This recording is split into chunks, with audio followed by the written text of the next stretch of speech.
Courtney, I am so glad to be talking about harnessing feedback for growth because it is something that both you and I encounter all the time in just the field of our work, in the things that we do every day. And it's interesting because one of the data points that I continue to hear, and actually McKinsey and Company came out with this, and they said that feedback fuels thriving development and performance cultures. And who doesn't want a thriving development and performance culture? But yet, I know that you feel this way. We continue to get the feedback from people that they're not getting the feedback, or if they it's not feedback that they can relate to. Are you hearing the same thing I'm hearing? Yeah, 100%. I mean, working in the coaching industry, we thrive in feedback. I feel like 80% of the conversations I have are feedback driven. And I guess it depends which side you're looking at it. Are you looking at this in terms of giving feedback to a colleague, or are you talking about giving feedback to a client or an employee or someone you're managing? So it depends in terms of like, how do you give it? How do you receive it? But very different for sure, depending on if you're giving it to a coworker or if you're giving it to someone you manage or a client, something like that. Or if you're receiving it. And I think, did you just ask why do people not give it? Well, that's a great question. And I think we should absolutely get in it because if you remember a while back when Nicole Todd, the VP of HR at Blackstone, did a podcast with us, when we interviewed her, she really told us and told our audience that we need to ask for feedback in the workplace because people may not typically offer it. Let's play the clip. Feedback is one of the very main things that's keeping women from getting promoted because people are afraid to give us feedback. And without that feedback, we can't do better, right? So like being able to get that feedback and know how to take the feedback, right, has helped tremendously. So I think that's super important for us to continue to give each other that hard feedback that we need to hear because that's what we need in order to keep moving up. So the question is, what do we do when we receive it, and what do we do when people are not giving it, but you do need it? Like you said, in your field, you thrive on that. But many times, people are not receiving it. So, I mean, when people aren't receiving it, honestly, I think it has less to do with the person and more to do with the person who is intended to give it. I think that a lot of people expect just because you're a leader, just because you're a manager, just because you're a VP, CEO, that you must know how to give effective feedback. And that's just not true. Just because you're in a position of power or you have a leadership title, it's a skill to learn how to deliver effective feedback. And so if someone doesn't know how to do that well, or they're fearful, shoot, if I say this, it's going to completely derail the conversation or possibly blow up the team, start a conflict. They're like, I would just rather not. I'll avoid it.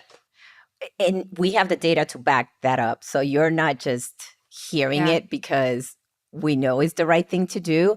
But according to a 2023 analysis that Textio did, I think of over 13,000 people or performance reviews, they found that white and Asian men received the highest quality feedback, and they would receive things like they're brilliant and genius.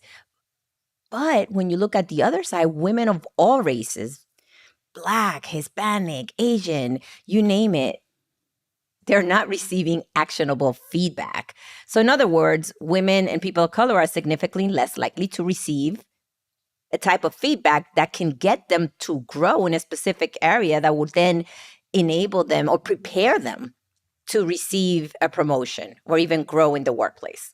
100%. And I think what's interesting is throughout so many conversations we've had on this podcast about helping women of color develop in careers, I feel like almost everything we've ever talked about can kind of lead back to, hey, is someone having those conversations with you? Hey, is someone letting you know what you could do better? Or here's what you're actually doing great at. A lot of people, that's one thing I'll say. A lot of people think that feedback has to be centered around what are you doing wrong? Or here's what you need to do better. Or here's what's, this isn't right. Feedback should be positive as well. Like there definitely needs to be a balance. And hearing both what you're doing well and what you need to work on, those are the things that will help all of us thrive. I want to make sure that we answered this question specifically for our audience of multicultural women, because we heard the research, right? They're not getting actionable feedback. So how do they ask for feedback? How do you coach multicultural women, I guess is my question, on how to ask for feedback? Yeah. I mean, I'm sure we've heard this before too, but I would really root it in like the I statements. I'm coming to you because I care to grow. I'm coming to you with this question because I can see that you're doing X, Y, and Z really well. And I would really love to perform in that way. Can you share what you think I could do to perform in a similar way? And also, I would say when asking, maybe give someone time to think through it rather than putting them on the spot. Lead into the conversation and say something like, hey, I've been really wanting to grow in X, Y, and Z areas. And I've been really curious to ask you your opinion. Let me know when you have time to sit down and have a 10, 15-minute conversation. And just kind of disarm. That's what I would say. When you're asking for feedback, disarm the conversation, because it can be just as difficult for the person who's giving it as it may be for the person receiving it too. No, and that's great advice. I agree. I think it's twofold. You got to be strategic about creating that safe space. Yes, leaders should always be creating the safe space, but here as a multicultural woman, you want to make sure that you also own creating that safe space for yourself. So everything that you said, Courtney, it's absolutely right, is make sure that it's a good time for the other person, right? That it's a time where you can sit down with them and hear their feedback. And it's not like, okay, I'm rushing to another meeting, let me give you feedback, right? So you want to make sure that you have that safe space. And something that you said that's critical, be ready for that feedback, because how you react to it, it's gonna determine whether this person is gonna want to give you feedback or not. Again, I think if you're gonna ask someone for feedback, be prepared to keep the conversation going, right? Yes. Because if someone's going to say, hey, I'm going to take the time to think through this very thoughtfully, deliver information that can help you grow, they'll actually really appreciate the follow-up, right? Hey, I implemented your feedback and these are the results that I got. Thank you. And you can see how it could grow into maybe even like a mentorship. Absolutely. And I think that is the beauty of it, right? If you can form a relationship and really trust somebody to give you that feedback, I 100% agree with you. Hopefully, creating that relationship to the point where they become a mentor is priceless. To be able to have somebody that can give you that type of feedback and you feel comfortable. I think it's also as important to understand, and when the feedback that they're giving you, and you said this earlier, so let me step back a second. You said it's important to take the time, right, to just sit on that feedback. But I also think it's important to understand when the feedback is not actionable, and how do you, I guess my question to you, and I'll think through this as well, my question to you is, what do you do, or how do you ask, or how do you move forward when somebody's giving you feedback and they're helping, but it's not actionable? Are you understanding what I'm like? I'm hoping I'm asking do. this question correctly. Yeah. Okay. No. I totally understand what you're saying. It's like when someone gives you good advice, but you don't know how to implement it necessarily. Or maybe even what they say is, it's more. Let me give you an example, and how will you coach me? Okay, yeah, go. And I won't tell you how I handled it in the past. No. Okay. But I was working really hard I was working on a project, and it was a change management project. There was many people involved. I was working late hours, weekends, and all of a sudden my leader is wanting to give me feedback. And basically, I don't know if that was feedback or yelling, but it was supposed to be feedback that I was not, Oh, no. that I wasn't, that I was doing the wrong thing, that I was missing some big spots. And they were furious, and that I needed to go and rework what I'd done. The point that this leader was missing was that I had already talked to the other leaders about what they needed and wanted. And there was a difference. What this leader wanted was different than what the leaders wanted as part of the change management process, right?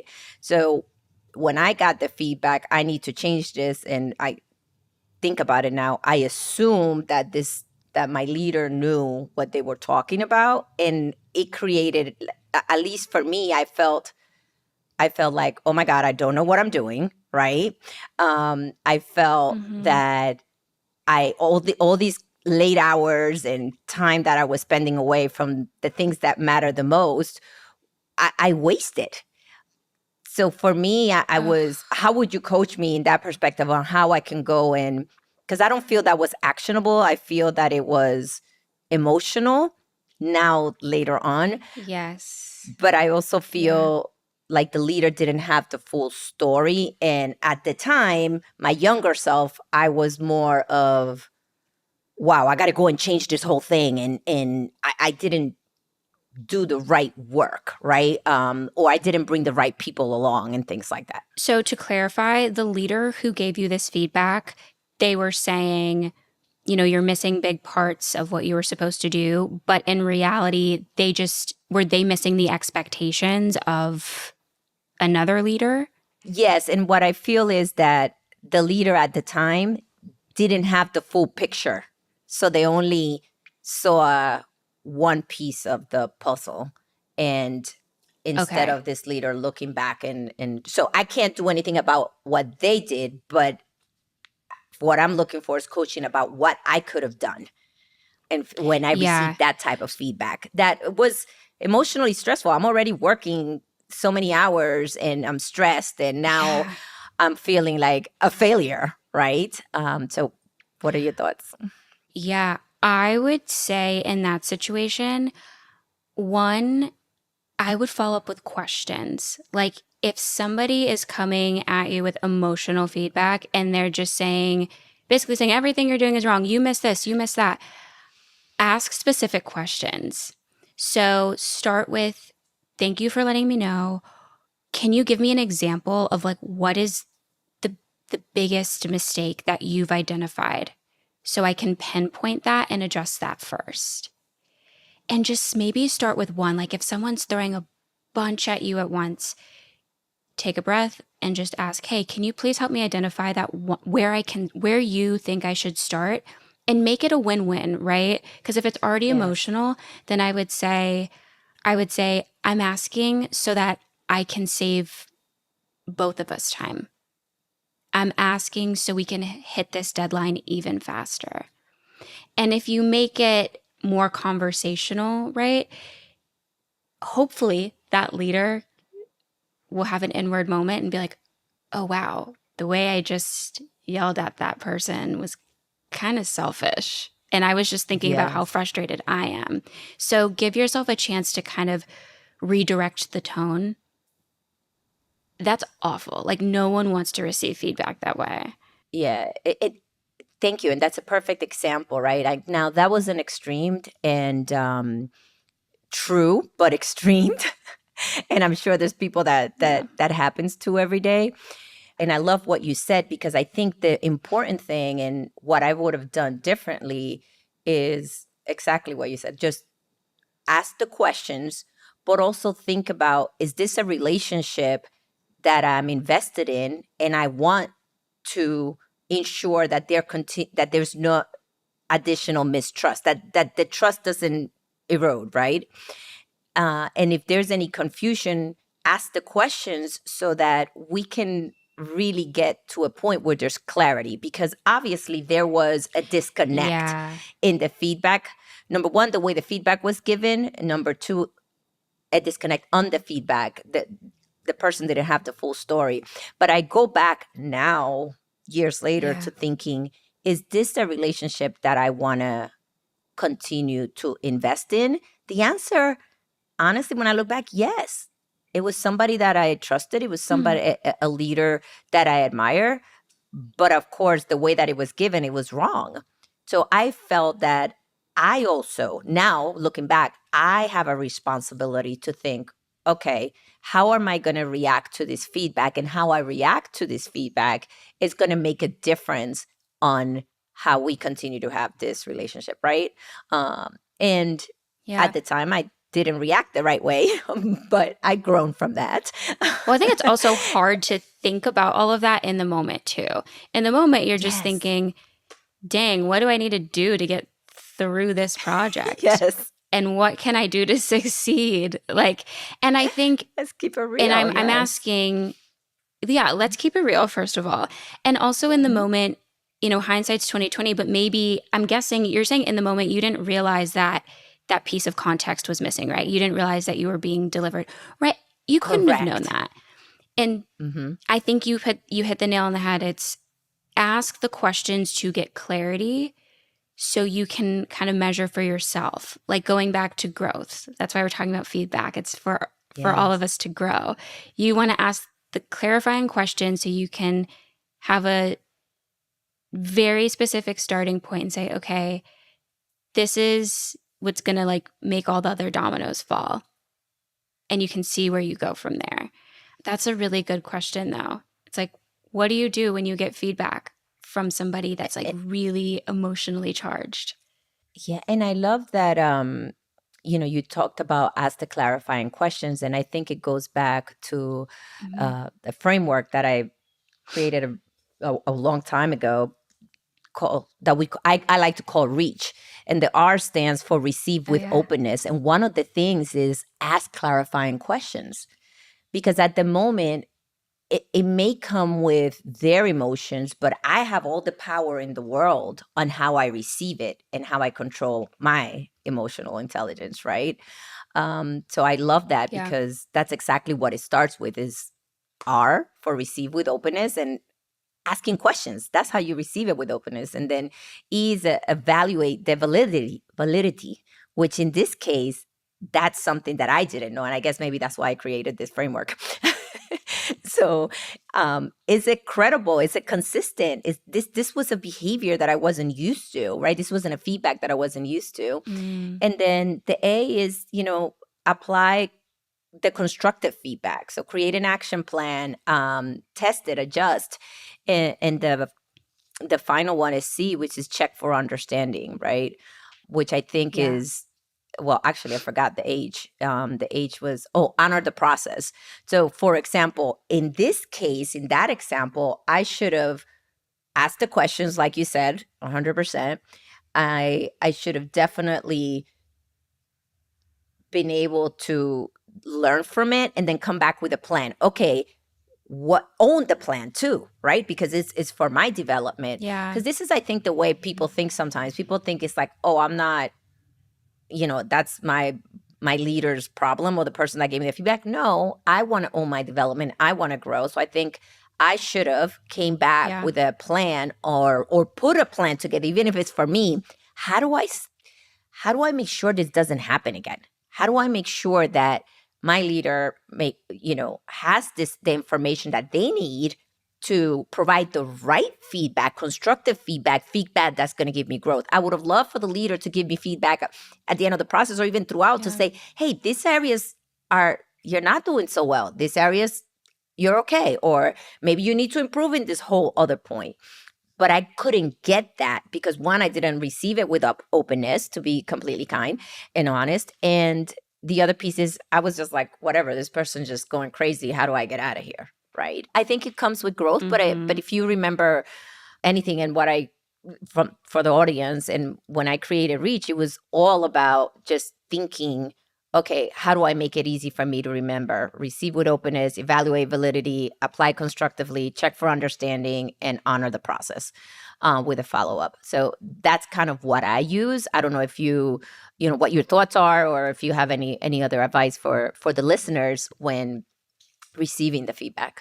I think, and this is something I wish someone told me in my early career, going back to the story you shared, you received very emotionally charged feedback, and in hindsight, you're like, that wasn't super helpful. And the thing they told me to do, I actually didn't need to do that. I think especially to those of you listening, if you're in your early career, it can feel really intimidating to kind of challenge that. And you just kind of take what you hear and just assume it's right. But if you're early career or even later on, before thinking about how can I make this actionable, I would encourage you to take a pause and assess if it's necessary and if it's worth your time, and if that's really, like, do you need to spend time making a plan to make it actionable first? That's right. And then That's good. go through the Reach. Yeah, because I think it's really important to know, and I love that you brought it up, that not all feedback is you should take action on, and not all feedback is true. And not all feedback is feedback that you should say, hey, I need to grow from this. So I think that's being able to discern that it's important. Because you could be chasing something that you don't have to change, right? So being able to understand that recognizing valid feedback is important. I could not agree more. That's so well said. It's what feedback is actually important to implement. Because let's take a moment to speak to the people who might be in our shoes, who live in spaces where feedback is a lot. And discerning, where does my attention go? What feedback takes priority? What's actually going to help me get to the next thing? I could have 5 incredible mentors, for example, and I value what they all say. But there's only so many hours in a day, and I only have one brain. Like, I can't process and make an action plan for it all at once.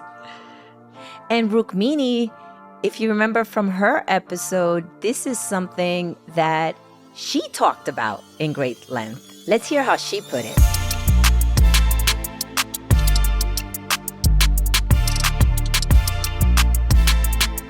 There's a very important distinction between feedback that's helped to make you grow and sometimes feedback that's helped to put you in your place. It's really important to be able to, like, break that rule and be like, not all feedback is great for you. So take what makes you feel grow as a human, as a leader, and leave the other behind. When I get feedback about how brown and loud and proud I am, I was like, I don't know how I feel about that feedback, so I'm just going to park it. That brings me back to moments where people have given me feedback with so much bias.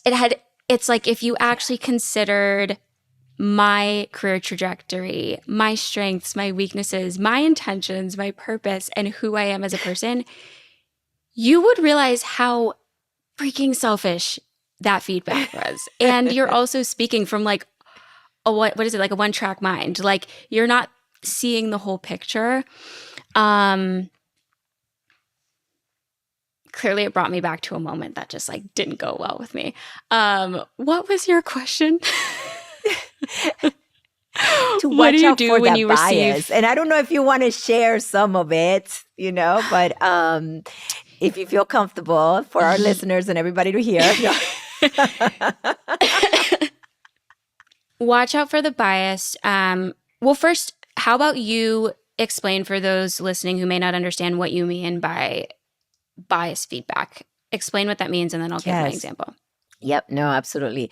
So when we talk about bias feedback, is sometimes the feedback that you're receiving comes directly from the other person's experience rather than a true reflection of your abilities or even their thoughts about what, let's just say, leadership should look like, what communication should look like, what something as simple as a corporate dress code should look like, or how you speak or how you present.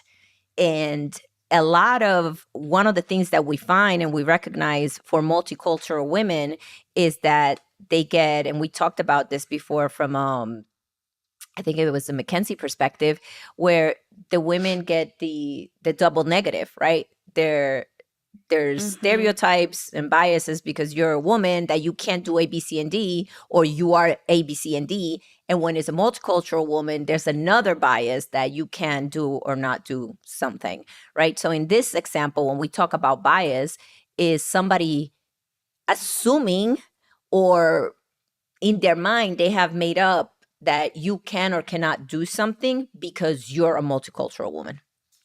So what makes me sad about this is it was another woman of color who delivered the feedback.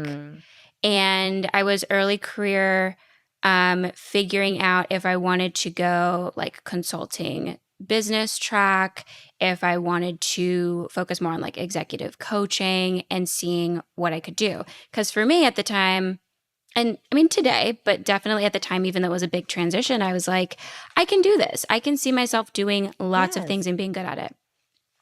Someone actually introduced me to this person, and it was really heartbreaking because I went into that conversation super excited, heard positive reviews of this person, thought, hey, if this conversation goes well, I'd be so open to a mentorship. And this woman in the conversation, I asked for her advice in terms of the best next steps to take if I wanted to be on X track. Yes. And she gets on the call with me, and her feedback on, because I sent her a portfolio, I sent her a resume and just like my professional background. And she goes, "You're not going to be good at this." Gosh. And I was like, okay. Like that, it wasn't even, she didn't even ask that many questions leading into it. Just was like, hey, so I look at what you sent me. You're not going to be good at this. Okay, do you want to say more? Almost wish I didn't ask that question because it got worse. Oh my gosh. And then she goes through a list and marks me down. For this, point number 1, this is going to deduct you. Point number 2, no one's going to look at you for this reason. Point number 3, you've done this for 2 years. It's going to take you 6 times longer to do that. Like just going in on like ripping every part of me and my past apart. Wow. At the time, I was crushed.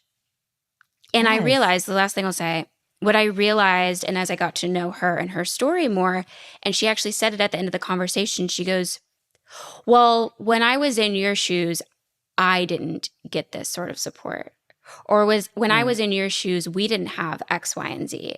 And so it was so biased. It was based on her experience. Just because she had it one way, her perspective was, you won't either. And not even that you won't, but you can't.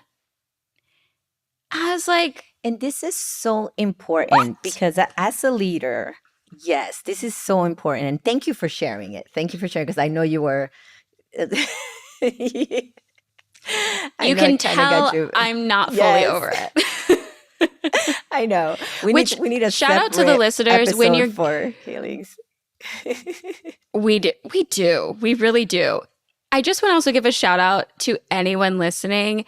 This is who is a person who gives feedback. Just know that your words have an impact and they will last. Because this was like 8 years ago. And clearly it's stuck with me for quite some time. So just know that if someone's coming to you and asking for your advice and asking for direction, it's because they respect what you have to say. So honor that and lead with respect and lead with kindness. Don't just rip someone apart and say, good luck. And I love that you're saying that, because if you are a person that is giving feedback, you may not even be a leader. You just be a friend or somebody. Yeah. Put it this way. If somebody took the time to come to you and ask you for feedback, is because they feel that it's important coming from you. They value something about you. They're looking, Yeah. they see something in you that they respect, value, and they want to hear from you. And your feedback can absolutely crush their career, their dreams, their expectations. Like, you could go into, this could be something you worked you were all hyped, you worked your whole life around it. And I'm not saying don't say the truth. What I'm saying is, what are some of the, so if this is your dream, Courtney, I'm always on the end of, how can I help your dream come true? You know, okay, you may not have the skills right now, but let me tell you how you could get them. Let me connect you to my network. Let me connect you to some great mentors in this area. Look for ways to be open and help somebody, because you have an impact on somebody's career. You have an impact on somebody's mental health and emotional health. You have an impact in, You literally took so the words much. out of my mouth. I was going to say, you have an impact on well-being. Yes, Feedback has impact on someone's well-being. it is so important. And I think everybody really needs to let that sink in. It's if you think about it, it's with a 10-minute conversation or even a 5-minute conversation or one sentence, it can completely change someone's perspective and their trajectory. It could be the difference between, I was going to take that job interview and now I'm not. I was going to take that promotion and now I'm not. I was going to walk into that boardroom with confidence to present my research, and now I feel like everything I worked for the past 6 months is wrong. You know, I think we really need to lead with mindfulness. So much it's mindfulness. so much. And you said, let that sink in. And I wanted to say, a moment of silence for all the dreams that were crushed because of the feedback that somebody gave. And that is deep. Yeah. That is so deep. There are so many people out there that unfortunately continue to either not get the feedback to grow or get feedback that is hurtful. Truthful feedback is done the right way, is 200% needed.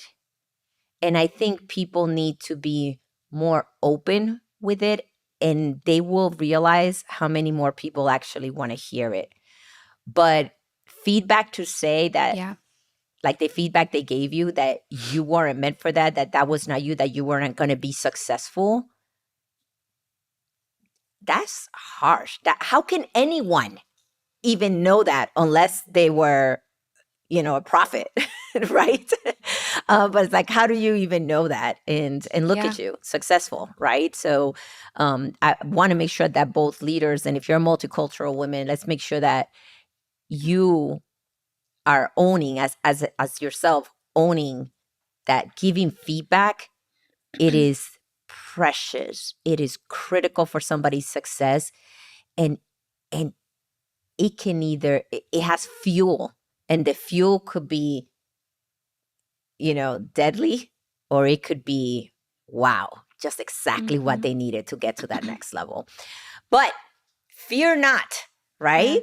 Because the good news is, if you're a leader of multicultural women, or if you're a multicultural woman, we are going to be having a What Rules Leadership Conference next year, 2025, in October, where we will get into a lot of this and really talk about how we can do leadership different, how we can come together and really build bridges to help realize what are some of those things, some of those biases, some of those blind spots that we have as leaders, and that is holding us back from really helping others achieve their potential, but also for us to achieve their potential. And at the end of the day, we want to make sure that we prepare leaders for what is here now and is here to stay. And that's multicultural America. So if you as an organization is looking to future-proof your organization, you want your leaders to be there because multicultural America